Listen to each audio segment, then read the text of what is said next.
تم اللہ کے قانون کے ماتحت ہو. یہ تمہارا حد ہے. یہ درخت کیا ہے؟ یہ علامت. جس طرح ہم قانون بناتے ہیں, جس طرح ہم آئین بناتے ہیں, یہ عوام اور حکمرانوں کے بیچ میں ایک حد ہے کہ ہم سب اس حد میں رہیں گے. چاہے بادشاہ ہے, حاکم ہے, چاہے محکوم ہے, سب نے آئین, سب نے قانون کو ایک درخت سمجھنا ہے, اس کی طرف نہیں جانا ہے, اس کو نہیں توڑنا ہے. خبردار اے آدم, جس چیز سے میں نے تم کو روکا ہے بس یہ حد ہے, تم مالک نہیں ہو. خبردار, اپنے حد میں تم رہنا ہے. اور ہم نے حکمرانوں کے لیے ایک حد آئین میں مقرر کی. ہم نے حکمرانوں کے لیے ایک, اس لیے کہ حاکم طاقتور ہوتا ہے نا. خلیفہ کیا ہوتا ہے؟ طاقتور. اس کے پاس ریاست کی طاقت آتی ہے. تمام ریاست, تمام حکومت کا زور, طاقت حاکم کے ہاتھ میں آتا ہے نا. اگر وہ حد میں نہیں رہے گا, اگر ریاست کی طاقت کو وہ غلط استعمال کرے گا, تو اللہ کے بندوں کی یہ دنیا جہنم نہیں بنے گا. اور اگر وہ حد میں رہے گا تو جنت بنے گا نا. اللہ نے کیا چاہا کہ حاکم جو ہے حد میں رہے, حاکم حد میں رہے, خلیفہ حد میں رہے, تاکہ دنیا جنت بنے. اور اشرافیہ نے, شیطان نے کیا کیا؟ انسان کو بولا نہیں, قانون کو مت مانو, آئین کو مت مانو, بس اسی درخت سے کھاؤ جس اللہ نے تم کو روکے. باقی ہر کتاب کو مانو, لیکن قانون کے کتاب کو مت مانو. ہر کتاب کو مانو, آئین کی کتاب کو مت مانو. ہر کتاب کو مانو, شریعت کی کتاب کو مت مانو. اگر شریعت کی کتاب کے تم آگے جھک گئے, اگر آئین کے کتاب کے آگے جھک گئے, اگر قانون کے کتاب کے آگے جھک گئے, تو یہ دنیا تو جنت بنے گا. اور شیطان نے تو فیصلہ کیا کہ اس کو جہنم اس نے بنانا ہے. اب ہے واپس مسلمانوں کی طرف. ہمارے حکمران آدم علیہ السلام کی طرح کدھر بڑھ رہے؟ تاکہ ہم قانون کو توڑے نا, تاکہ آئین کو ہم توڑے. اللہ نے انہیں روکا ہے, لیکن ہمارے حکمران کوشش کر رہے. پھر جب انہوں نے درخت سے کھایا, پھر کیا ہوا؟ دیکھیں, وہ آدم علیہ السلام خلیفہ ہے, نبی ہے, ایک بڑا اس کا مقام ہے, لیکن اس نے غلطی سے, قصدن نہیں, غلطی سے, کیونکہ اللہ کے نبی جو ہے نا غلط کام نہیں کرتے, وہ معصوم ہے گناہوں سے. سہون اس نے جو ہے نا اس قانون کو, یعنی جس سے اللہ تعالیٰ اس کو روکا تھا, اس سے وہ نہیں روکا. تو اللہ نے اس کو تخت سے نیچے کیا نہیں کیا کہ نہیں ابھی تم خلافت کا حقدار نہیں ٹھہرے. کیونکہ خلیفہ کے لیے شرط ہے, حاکم کے لیے, کہ وہ آئین کا پابند ہوئے گا, وہ قانون کا پابند ہوگا, وہ شریعت کا پابند ہوگا. اور اگر نہیں ہوگا نا تو اس کو تخت سے نیچے جو ہے نا اللہ تعالیٰ اتارتا ہے, اور اللہ کے بندے بھی اس کو اتارتے. اگر وہ اللہ کے بندے ہو نا, اگر وہ کس کے بندے ہو, اور اگر وہ شیطان کے بندے, تو وہ تو اسی کو بٹھائیں گے جو قانون کو توڑے گا. شیطان کے بندے تو اسی کو بٹھاتے ہیں جو آئین کو توڑے گا, جو شریعت کو توڑے گا. معذرت کے ساتھ اشارہ ایک طرف نہیں ہے. ہم قرآن پڑھنے والے لوگ, ہمارا نظر تھن نہیں ہے. ہم تمام دنیا میں ایسے ہی سمجھتے, پوری دنیا میں جو بھی قانون کو توڑے گا اس کے حکمران, اس کے زورور لوگ, ٹھیک ہے نا, وہاں پر خیر آپ نہیں دیکھو گے. اب جب اللہ نے اس کو کہا قانون کو مت توڑو, اس حد سے آگے مت بڑھو, میرے اور آپ کے بیچ میں یہ حد ہے, میں مالک ہوں, تم کیا ہو آدم, تم خلیفہ ہو. خلیفہ مالک نہیں ہوتا ہے. خلیفہ مالک کے قانون کو نہیں توڑتا ہے. خبردار, فتکونا من الظالمین, ورنہ پھر تم ظالم بن جاؤ گے. وہ حکمران ظالم ہے جو شجرہ سے کھاتے ہیں. شجرہ کیا؟ اللہ کا قانون, وہ قانون جو اللہ کے بندوں نے شریعت کے موافق خود بنایا ہوا ہے. اللہ کے شریعت کے مطابق انہوں نے ایک آئین, انہوں نے قانون بنا, جس طرح ہمارا قانون شریعت کے مطابق ہے نا. جب شریعت کے مطابق, پھر اس کو توڑنا, شریعت کو توڑنا ہے. اگر آئین مسلمانوں کا پوری دنیا میں قرآن کی روشنی میں ہے نا, شریعت کی روشنی میں ہے, اور اگر مسلمان حکمران اس کو توڑیں گے تو اس کا مطلب ہے کہ وہ شریعت کو نہیں مانتے, وہ ظالم ہے. پھر وہ عادل نہیں ہے. عادل حکمران ہمیشہ قانون کی پاسداری کرتے جس طرح خلفائے راشدین نے کیا. کیا نہیں کیا کہ ہم قرآن کے تابع، ہم شریعت کے تابع ہیں، ہم ان میثاق عہود کو مانیں گے جو ہمارے اور رعایا کے بیچ میں طے ہے. ہم ان سے آگے نہیں نکلیں گے. ہم ایک ایک چیز کا جواب دیں. وہ اپنے آپ کو جوابیں سمجھتے تھے. کیا آج عالم اسلام کے حکمران ایسے ہیں؟ تو فرمایا تم ظالم ہو جاؤ گے، لیکن ہم نے ان کو عادل بنایا ہوا. وہ ظالم ہے. آج کہاں کے حکمران آئین قانون کے پابند، ترقیافتہ دنیا کے لوگ آپ دیکھیں، اس کا فائدہ دیکھ. جب انہوں نے سمجھے نہ سمجھے، قرآن پڑھا نہیں پڑھا، اپنے عقل و شعور سے اس بات کو سمجھا اگر ہم حکمران زوراور لوگ آئین اور قانون کی پابندی کریں گے تو کمزور بھی کریں گے، تو پھر اعتماد بڑھ جائے گا، معاشرے میں بھروسہ بڑھ جائے گا،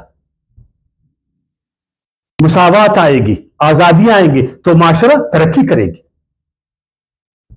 لیکن ہمارے ہاں ایسا سوچا نہیں گیا. ہمارے ایسا نہیں سوچا گیا اور ہم ظالم ٹھہرے. ہم نے انسانوں کا بھی حق تلف کیا. ہم نے انسانوں پر ناجائز حکمرانی زور سے، زبردستی سے جو ہے نا نافذ کیا. اور ہم نے اللہ کا بھی حق توڑا، جو اللہ نے ہمیں کہا تھا کہ قانون کو مت توڑو. اور اپنا بھی حق ہم نے توڑا. کل ہم جہنم میں جائیں گے جب اللہ ہم سے پوچھے گا تم کون تھے میرے بندوں پر راج کرنے والا؟ تو کون تھے تم خدا تھے؟ تم مالک تھے؟ کیوں حد حدود کو تم نے پار کیا؟ بے شک تم زوراور تھے، ریاست کی زور آپ کے ساتھ تھی، حکومت کی زور آپ کے ساتھ تھی، لیکن تم اللہ سے زوراور تھے. کیوں اپنے آپ کو جہنم میں ہمارے حکمران ڈالتے شیطان کے وسوسوں میں آ کر؟ کیوں ہماری زندگی کو جہنم بناتے؟ سوچنے کی بات. فَأَذَلَّهُمَ الشَّيْطَانُ، جب شیطان نے دیکھا نا کہ اس چیز سے اللہ سخت ناراض ہوئے گا کہ خلیفہ قانون کو توڑے، اس درخت سے کھائے، سخت ناراض ہوئے گا نا، تو اس کو نیچے اتارے گا. پھر وہ خلافت کی تخت سے نیچے اترے گا، بس وہ اس کے پیچھے، شیطان اس کے پیچھے پڑ گیا کہ میں نے بھی انسان کو نہیں چھوڑنا کہ وہ قانون کی پابندی کرے، وہ آئین کی پابندی کرے، وہ شریعت کی پابندی کرے. کیوں؟ اگر کرے گا تو وہ اللہ کے نزدیک خلیفہ ٹھہرے گا نا. اور خلیفہ کا کتنا بڑا درجہ ہے، کتنا بڑا درجہ ہے. وہ مسلمانوں کے ہاں خلیفہ ٹھہرے گا، اس سے جو ہے نا اس کو عزت اور تعظیم ملے گا. آج بھی خلفائے راشدین کا نام پورے عالم اسلام میں ستاروں کی طرح چمک رہا نہیں چمک رہا ہے؟ کیوں چمک رہا ہے؟ قانون کے دائرے میں تھے. اس کے بعد کیوں ایسا نہیں ہوا سوائے چند ایک؟ تو اب شیطان کو یہ چیز اچھا نہیں لگا، اس کے پیچھے پڑ گیا کہ کسی نہ کسی طرح اس کو میں ورغلاؤں اور وہ اس قانون کو توڑے، اس درخت سے کھائے، اس درخت کی طرف جائے. تو اس نے اس کو وسوسہ ڈالا، ورغلایا اس کو. ورغلانا، حقیقت سے ہٹانا، خیر خواہ بن کر ترغیب دینا، لالچ اس کو دکھانا. اچھا کیا لالچ اس کو دیا شیطان نے؟ فضل شیطان نے کیا دھوکہ اس کو دیا کہ اس نے آگے شیطان نے اس کو بولا نمبر 1 تم بادشاہ بنو گے، ابھی تو تم خلیفہ ہو، اگر تم نے قانون کو توڑا پھر کیا بنو گے؟ بادشاہ. دیکھو اگر آپ نے قانون کو فالو کیا تو 4 سال کے بعد آپ کو ووٹ کرنا پڑے گا، عوام کو جواب دینا پڑے گا، قانون کے آگے جھکنا پڑے گا، ہے نا. پھر 4 سال کے بعد اگر عوام نے تم کو ووٹ نہیں دیا پھر تو تم سڑک پر آ جاؤ گے. میں تم کو ایک فارمولہ دیتا، ہے نا، آئین کو توڑو، قانون کو توڑو، شریعت کو توڑو، تم بادشاہ بن جاؤ گے، اور اس ریاست کے زور پر پھر عوام کو ڈراؤ، ان کو کیڑے مکڑے بناؤ. کون تم سے پوچھے گا؟ عالم اسلام کے بادشاہوں سے کسی نے پوچھا؟ سلطنت عثمانیہ، مغل ایمپائر اور آج تک. پھر تمہارے بعد تمہارا بیٹا بادشاہ بنے گا، پھر تمہارا نواسا بنے گا، پوتا بنے گا، پھر پڑ پوتا بنے گا. اور اگر تم نے قانون کو فالو کیا تو پھر 4 سال کے بعد 5 سال کے بعد آپ کو ووٹ کرنے پڑیں گے، پھر عوام کے پاس آپ کو جانا پڑے گا. عوام پھر اس وقت آپ کو ووٹ دے گا کہ آپ عوام کے لیے کام کریں گے، آپ عوام کی بہتری کے لیے، تو پھر عوام کے لیے ہم کیا کریں گے؟ ہم نے تو اپنے لیے کرنا ہے۔ تو اس طرح اس کو وسوسے تو بادشاہ بنو گے۔ نمبر 2، یہ بھی آپ کو میں بتاتا ہوں، یہ سورۃ الاعراف کی آیت 20 میں ہے، تم فرشتہ بنو گے، عزت پاؤ گے۔ فرشتے تو عزت مند ہے نا، تو کیا ایک بادشاہ جب وہ قانون کو توڑے وہ عزت مند بنے گا؟ تم عزت مند بنو گے۔ اور فرمایا او تکون من الخالدین، ہمیشہ ہمیشہ ہمیشہ ہمیشہ یہ ملک تمہارا جو ہے نا ہو جائے گا، تم اس کے وارث ٹھہرو گے۔ یہ ملک تمہارا، اس کے وسائل تمہارے، سورا عوام تمہارے غلام، تم بادشاہ، تم آقا، یہ غلام۔ یا اس طرح سورۃ طٰہٰ کی آیات 120 میں وَمُلْكٍ لَا يَبْلَى، ایسی بادشاہی تم کو ملے گی جو تم قانون کو توڑو گے نا، آئین کو توڑو گے، جس کو ختم ہونا نہیں ہے بالکل۔ تمام ریاست، اس کا زور تمہارے ہاتھ میں آ جائے گا، ہر طرف تمہارے اس کا جو ہے نا ڈنکا بجے گا۔ پھر فرمایا فَأَزَلَّهُمَا الشَّيْطَانُ عَنْهَا فَأَخْرَجَهُمَا مِمَّا كَانَا فِيهِ، پھر اس طرح وہ شیطان کے کہے میں آ گیا نا کہ واقعی میں بادشاہ بنوں گا۔ تو اب انجام کو بھی دیکھو اللہ کے نزدیک نا، اللہ نے اس کو کرسی سے کیا کیا؟ اتار دی۔ اس کرسی پر خلیفہ بیٹھے گا، بادشاہ نہیں بیٹھے گا۔ ایک بادشاہ اللہ ہے۔ بادشاہ کون ہے؟ اللہ ہے۔ یہ اور بات ہے کہ اس وقت عالم اسلام شرک کا شکار ہے کہ انہوں نے اپنے جیسے انسانوں کو بادشاہ بنایا، اپنے جیسے انسانوں کو انہوں نے بادشاہ بنایا، اور ان کی اطاعت اس طرح کرنے لگے جس طرح اللہ کی اطاعت ہے، بے چونو چرا۔ بے چونو چرا اطاعت کس کی؟ اللہ کی ہے۔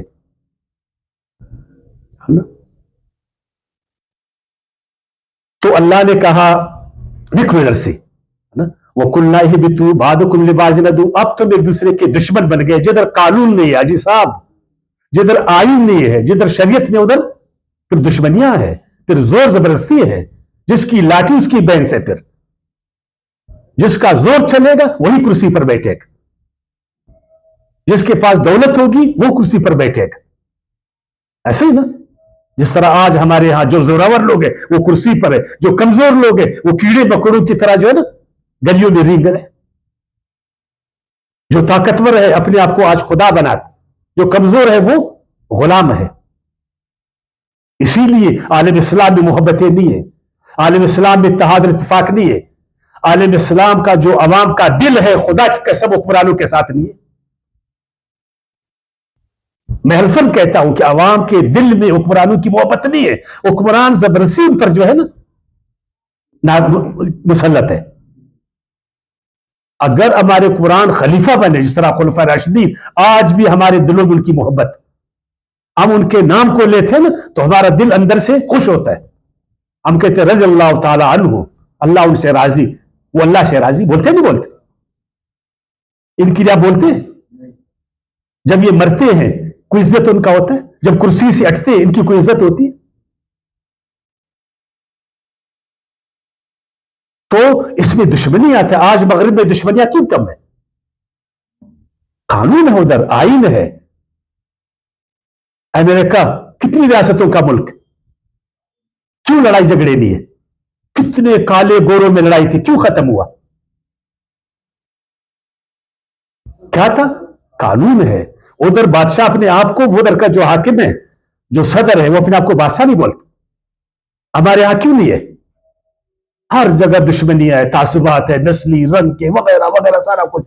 سمجھو یار مسلمانوں اس بات کو، دل سے سمجھنے کی کوشش کر لو۔ اہبطوا بعضکم لبعض عدو ولکم فی الارض مستقر، ابھی زمین میں جاؤ پھر سرگردان ہو جاؤ، جب تک تم واپس توبہ نہیں کرو گے۔ اب زمین تمہارا ٹھکانہ ہے، اب تم کو تخت اس وقت ملے گا جب تم توبہ کرو گے، قانون کو پکڑو گے۔ یا اللہ آئندہ ہم بادشاہت کا سوچے گی بھی نہیں، ہم آمریت کا سوچے گی بھی نہیں، ہم جبر کا سوچے گی بھی نہیں، تیرے قانون کو توڑنے کا سوچے گی بھی نہیں۔ آئین اور قانون جس کو ہم سب نے مانا اس کو توڑنے کا سوچے گی بھی نہیں۔ یہ ظلم ہے، اللہ اس ظلم سے ہم کو بچائیے۔ اب فتلقى آدم من ربه کلمات فتاب علیہ، پھر سیکھ لیے، حاصل کی آدم نے اپنے رب سے کلمات، کچھ باتیں، فتاب علیہ، پھر توجہ کی اس کی طرف۔ یہ کلمات کیا تھی؟ بعض لوگ تو کہتے ہیں آدم علیہ السلام کو جب اللہ تعالیٰ نے خلافت سے اتارا تو حیران سرگردان ادھر ادھر، یہ ابھی کیا ہوا نا، تو وہ آسمان میں یا کدھر اس نے لا الہ الا اللہ محمد رسول اللہ کدھر اس نے پڑھا دیکھا، یہ ہم لوگوں نے سمجھا نا۔ ادھر ایک ستارہ، تو فرمایا اے اللہ وہ جو محمد ہے نا اس کے طفیل مجھے معاف فرما دے۔ اچھا تم محمد کو کس طرح جانتے؟ وہ جنت میں تیرے نام کے ساتھ اس کا نام لکھا تھا، وہ پہلے میں نے دیکھا ادھر ستارہ۔ کیا محمد علیہ السلام اللہ کا شریک ہے کائنات میں؟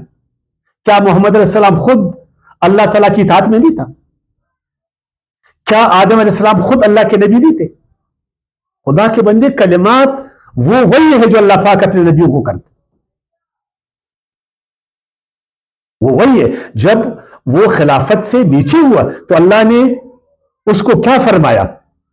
یہ آپ نے جا کر سورہ طٰہٰ کی آیات 123 میں دیکھنا ہے، وَإِمَّا يَأْتِيَنَّكُم مِّنِّي هُدًى فَمَنِ اتَّبَعَ هُدَايَ فَلَا يَضِلُّ وَلَا يَشْقَىٰ۔ اے آدم، اب تو خلافت سے نکلے، اب خلافت کو دوبارہ تم حاصل کرو گے بشرطے کہ جو وہی میں بھیجوں گا، اور تو اور تمہارے بچے اس وہی کو فالو کریں گے، شریعت کو فالو کریں گے،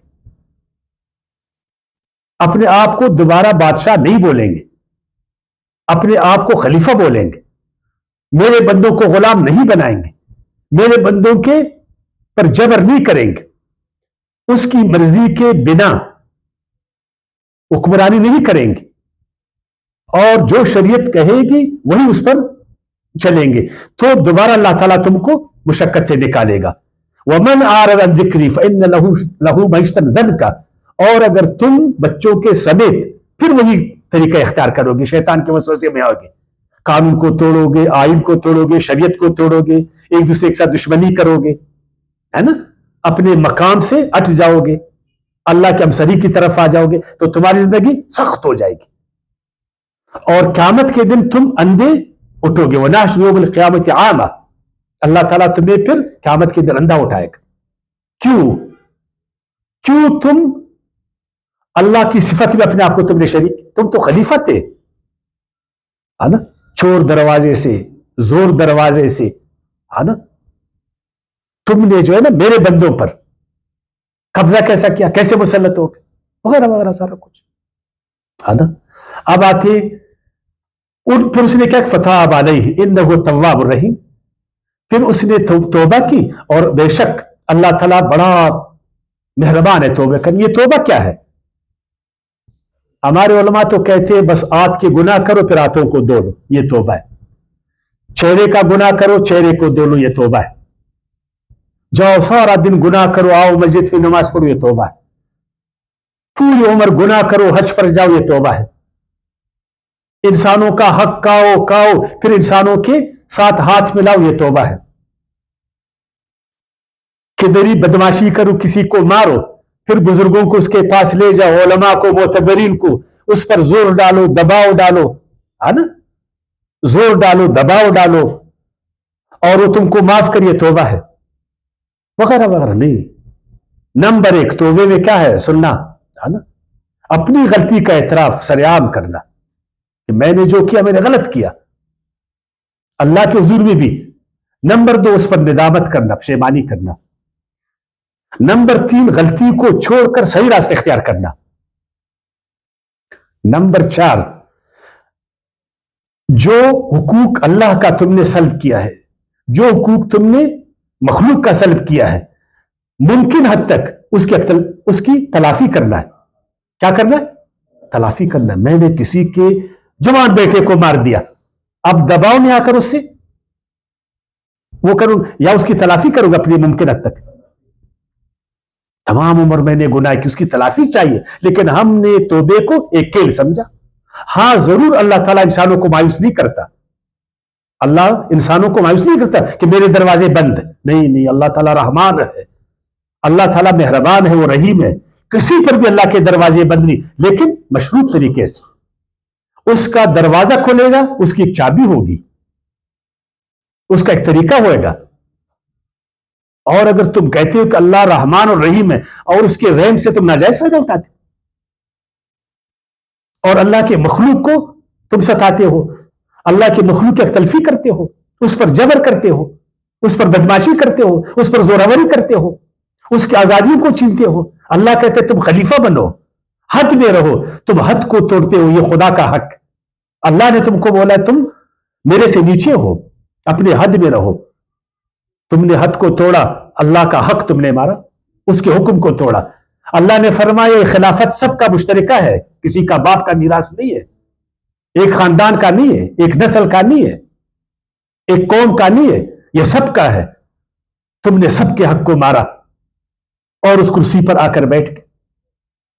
اپنے نفس کا تم نے حق مارا. کل تم اللہ کو کیا جواب دو گے جب اللہ تم سے پوچھے گا؟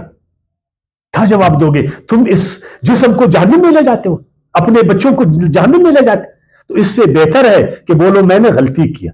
آج بھی ہمارے سارے خصوصاً اسلامی حکمران وہ اپنے گناہوں کا اعتراف کرے اس آیات کے ضمن میں. جو ہمارے خصوصاً ایلیٹ کلاس، جو ہماری اشرافیہ ہے، جو ہمارے حکمران ہیں، جو ہم پر مسلط ہے کسی بھی طریقے سے، وہ توبہ کرے. یا اللہ آمین. اور یہ جو ہمارے جیسے لوگ اس کے پیچھے ہے، قدم بڑھاؤ تمہارے ساتھ، جنہوں نے شیطان بن کر اس کو ورغلاتے ہیں، اپنے حکمرانوں کو شیطان بن کر ان کے پیچھے بھاگتے، شیطان بن کر ان کو کندھا دیتے ہیں، یہ بھی توبہ کرے اللہ کے حضور میں. یہ بھی توبہ کرے کہ مولا ہم کو معاف فرما دے، پشیمان ہو جائے، ہے نا، اس غلط راستے کو چھوڑ دے، اس کی ایک تلافی کرے تو دیکھے کہ یہ اللہ تعالیٰ کی رحمتیں آئیں گے نہیں آئیں گے. یہ جنت ہمارے لیے، یہ دنیا جنت بنے گی نہیں بنے گی، یہ جہنمی زندگی ختم ہوگی. ایک دو آیاتیں رہ گی، انشاءاللہ پھر کل کے درس میں ان کو بیان کریں گے. وما علینا الا البلاغ.